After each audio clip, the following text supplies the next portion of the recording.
जिंदगी में दो चीजें बहुत महत्वपूर्ण हैं, पहला वक्त और दूसरा प्यार। वक्त किसी का नहीं होता और प्यार हर किसी से नहीं होता। जीवन में आधे दुख इस वजह से आते हैं क्योंकि हमने उनसे आशाएं रखी जिनसे हमें नहीं रखनी चाहिए थी। प्रेम और आस्था दोनों पर किसी का जोर नहीं, ये मन जहां लग जाए वही ईश्वर नजर आता है। अवास्तविक चीजों को लेकर मन में कभी डर पैदा मत होने दो। वो वास्तविक नहीं है, वह ना तो कभी था और ना कभी होगा। इसके विपरीत जो वास्तविक हैं वह हमेशा से था और उसे ना तो बदला जा सकता है ना कभी नष्ट किया जा सकता है।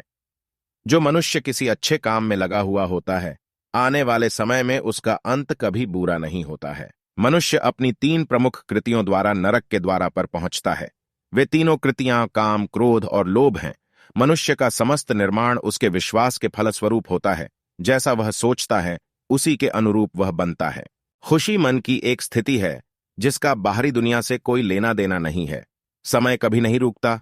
आज यदि बुरा वक्त चल रहा है तो कल अवश्य अच्छा वक्त भी आएगा।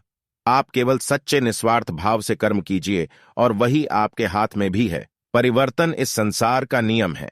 एक नजर में तुम असीम संपत्ति के मालिक बन सकते हो, दूसरी नजर में तुम दरिद्र बन सकते हो। जो कुछ भी हुआ है उसमें तेरा कोई योगदान नहीं है, इसलिए तुम्हारी सारी परेशानियां व्यर्थ हैं। हर चीज की शुरुआत मुझसे होती है और खत्म भी मुझ पर आकर ही होती है। अगर तुम्हें मेरी बातें अटपटी लगती हैं तो तुम्हें अपने नजरिए को बदलने की जरूरत है। अभी तुम चीजों को उस तरह से नहीं देखते हो जिस तरह मैं देखता हूं। अगर एक बार तुमने मुझ पर विश्वास कर लिया तो तुम्हें जीवन में कभी निराश होना नहीं पड़ेगा। एक बार जो मुझ पर विश्वास करता है उसको मैं कभी छोड़ता नहीं हूं। इंद्रियों से मिलने वाला सुख सच्चा नहीं होता है। इंद्रियों का सुख पहले तुमको अमृत की मिठास देगा लेकिन बाद में तुम्हारा विनाश कर देगा। तुम अपने जीवन को सार्थक बना सकते हो, लेकिन इसके लिए तुम्हें मेरी शरण में आना पड़ेगा।